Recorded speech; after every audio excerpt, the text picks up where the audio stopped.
கடந்த ஒரு வார காலமாக தமிழ்நாட்டில் என்னென்ன சட்ட ஒழுங்கு பிரச்சனை, போதைப் பொருளால் எத்தனை கொலைகள் நடந்திருக்கு அப்படிங்கிறது நான் மட்டுமல்ல, இங்கே இருக்கக்கூடிய அனைத்து கட்சி தலைவர்களும் இந்த அரசனுடைய கவனத்திற்கு நாங்கள் எடுத்துகிட்டு வந்தோம். தவிர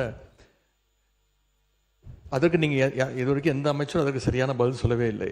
ஆனால் மாறாக உங்கள் ஆட்சியில் இப்படி நடந்தது, உங்கள் ஆட்சியில் இது நடந்தது அப்படின்று குறை சொல்லி கொண்டிருக்காங்க. அது ஃபோட்டோ தான் காட்டினார், எஃப்ஐஆர் பதிவுப்பட்டிருக்கு அப்படின்னு சொன்னார். இதுலேருந்து என்ன தெரியுதுன்னா, எங்களுடைய ஆட்சியில் நாங்கள் நடவடிக்கை எடுத்திருக்கிறோம், நடவடிக்கை எடுக்கப்பட்டிருக்கு எங்களுடைய ஆட்சியில். நாங்கள் கேட்கறது ஏன் உங்கள் ஆட்சி நடவடிக்கை எடுக்க மாட்டேங்கிறீங்க அப்படிங்கிறத நாங்கள் கேட்குறோம். அவர் ஒரு ஃபோட்டோ காட்டுறாரு.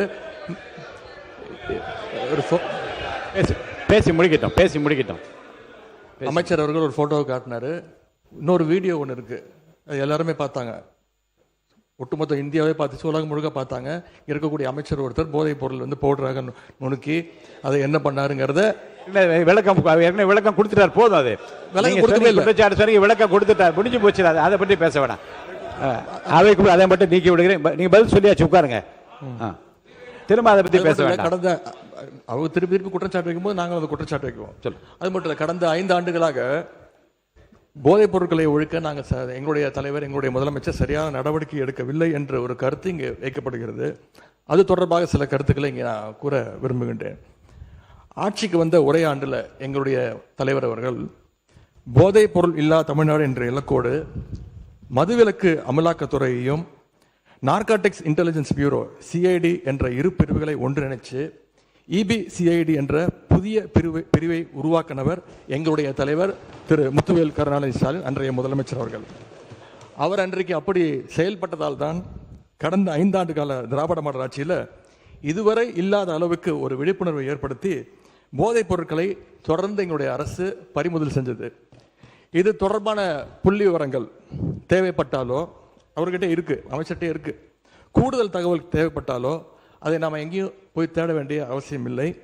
இந்த ஆட்சியில் இன்றைக்கு சென்னை மாநகர கமிஷனராக நியமிக்கப்பட்டுள்ள திரு அமல்ராஜ் ஐபிஎஸ் அவர்கள்கிட்ட இந்த அரசு கேட்டுச்சுன்னா அவரே இந்த தகவல்களை தெளிவாக எடுத்து கொடுத்துருவார். ஏன்னா அவர் தான் இன்னைக்கு கமிஷனர் இருக்கிறாரு. இந்த இபிசிஐடி பிரிவை தலைமையேற்று நடத்தியவரும் அவர் தான்.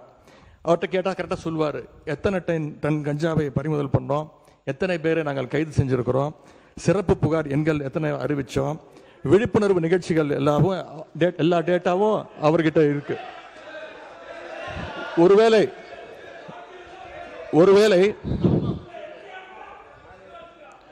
ஒருவேளை எங்களுடைய திராவிட மாடல் ஆட்சியில் போதைப் பொருளை தடுக்கிற செயல்பாடுகள் சரியா நடக்கல அப்படின்னு இந்த அரசு எங்களை குற்றம் சாட்டுச்சுன்னா நான் உங்ககிட்ட கேட்க வேண்டிய கேள்வி, அப்புறம் என்னத்துக்கு அந்த அவ்வளோ பெரிய அதிகாரியை இப்போ இவ்வளவு முக்கியத்துவம் வாய்ந்த சென்னை மாநகராட்சி ஆணையர் பொறுப்பில் போட்டிருக்கீங்க என்ற கேள்வி இந்த அரசுக்கு வைக்கிறேன்.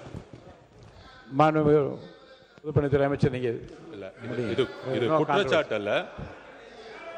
அதாவது எங்களுடைய நோக்கம் ஒருவரை ஒருவர் குற்றச்சாட்டு அல்ல.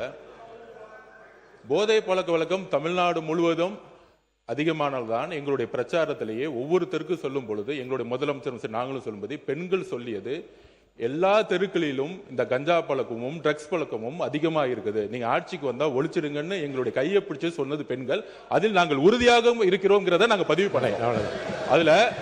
அதுல ஒரே ஒரு கேள்வி மாண்புமிகு எதிர்கட்சி தலைவருக்கு, நான் இன்னும் முடிக்கல, நான் முடிச்சிடறேன். அவர் கேட்ட ஒரு கேள்விக்கு அவர் சொன்னாரு, ஆன்டி ட்ரக்ஸுக்கு எதிராக நாங்க தனியா நடவடிக்கை எடுத்தோன்னு, எங்களுடைய ஆட்சியில் ஆன்டி ட்ரக்ஸ் ஆன்டி நார்கட்டிக் டாஸ்க் போர்ஸுக்காக ரூபாய் 264.14 கோடி ஒதுக்கப்பட்டிருக்கு. உங்களுடைய முன்னாள் முதலமைச்சரும் சரி, நீங்கள் துணை முதலமைச்சர் இருக்கும் பொழுது இந்த போர்ஸுக்காக எத்தனை கோடி ரூபாய் நீங்க ஒதுக்கி இதற்கான பணிகளை நீங்க மேற்கொண்டீர்கள் பதிவு பண்ணுங்க. விவாதம் பேசு. உங்களுடைய ஆட்சியில் இந்த திட்டத்திற்கு என்ன பணிகள் மேற்கொள்ளப்பட்டது? ஒரு பணினா அதுக்கான பட்ஜெட் ஒதுக்கணும். எவ்வளவு பட்ஜெட் ஒதுக்குனாங்க? மாண்பு எதிர்கட்சி தலைவர் அவர்கள் பேசுங்க. மாண்பு எதிர்கட்சி தலைவர் அவர்கள். பேரவைத் தலைவர் அவர்களே, இன்னொன்னு, போதைப் பொருள் ஒழிப்பு மற்றும் சட்டவிரோத கடத்தல் தடுப்பு பணியை சிறப்பாக மேற்கொள்ளும் காவலர்களுக்கு 2 நாட்களுக்கு முன்பு நம்முடைய முதலமைச்சர் அவர்கள் விருதுலாம் வழங்கியிருக்கிறார். விருது எதற்காகன்னு பார்த்தீங்கன்னா, போதைப் பொருள் ஒழிப்பு மற்றும் சட்டவிரோத கடத்தல் தடுப்பு நடவடிக்கையை சிறப்பாக மேற்கொண்டதற்காக, கடந்த ஒரு வருடமாக சிறப்பாக பணியாற்றியதற்காக 15 காவல்துறை அதிகாரிகள் மற்றும் காவலர்களுக்கு முதலமைச்சர் அவர்களே விருது கொடுத்திருக்கிறாங்க. அந்த 15 காவலர்களுமே எங்களுடைய ஆட்சி காலத்தில் பல்வேறு வழக்குகளில் போதைப் பொருள் ஒழிப்பு நடவடிக்கையை சிறப்பாக மேற்கொண்டவங்கன்னு இன்னைக்கு அரசு அறிக்கை கொடுத்திருக்கு. விருது பெற்ற அந்த 15 காவலர்களும் எத்தனை கிலோ போதைப் பொருட்களை பறிமுதல் பண்ணாங்க, எத்தனை குற்றவாளிகளை கண்டுபிடிச்சிருக்கிறாங்க, பிடிச்சாங்க, எவ்வளவு நாட்களுக்கு அவங்களுக்குலாம் தண்டனை வாங்கி கொடுத்துருக்காங்க, இந்த விவரங்களை எல்லாம் அரசு வெளியிட்ட செய்தி குறிப்பில் தெளிவாக சொல்லியிருக்கிறீங்க. போதைப் பொருள் தடுப்புக்கு எங்க ஆட்சியில நடவடிக்கை எடுக்கல அப்படின்னா அப்புறம் என்னதுக்கு இந்த காவலருக்கு முதலமைச்சர் அவர்கள் விருது கொடுத்தார் அப்படின்னு இங்க நான் பதிய வைக்க விரும்புகிறேன். அதே போல அமைச்சர் அவர்கள் சில கேள்விகளை கேட்கிறாரு. அமைச்சர் அவர்கள் கேட்கிற கேள்விக்கு தான் நான் பதில் சொல்லணும் அப்படின்னு அடம்பிடிக்கிறாரு. இன்னைக்கு நான் நம்முடைய அனைத்து கட்சி தலைவர்கள், அத்தனை எதிர்கட்சி தலைவர்கள்லாம் இன்னைக்கு இந்த என்ன சட்டம் ஒழுங்கு சம்பந்தமா பேசிட்டு இருக்கிறோம். அந்த சம்பந்தப்பட்ட அமைச்சர் இங்க இருக்கிறாரு, அவர் ஏன் இப்ப பதில் சொல்ல மறுக்கிறாரு என்பதை நான் கேட்க விரும்புகிறேன்.